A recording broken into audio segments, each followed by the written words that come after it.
Hey everybody, JJ Cagle here. Today we're going to be looking at how to create a route with multiple stops in the new Maps app in iOS 16.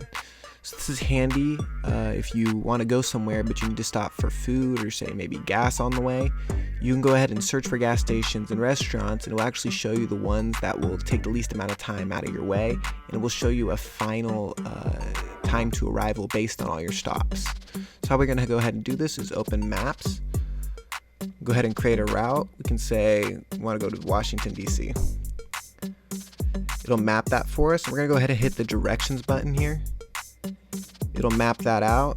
And then we see this new add stop. So if we hit that add stop, we can actually go ahead and add a stop. So let's say we want to stop at McDonald's on our way. We can stop at this McDonald's over in Washington, D.C. We'll just click add stop there. And then you can see we can order them. So let's say we want to just get to where we're going first and then go to our stop.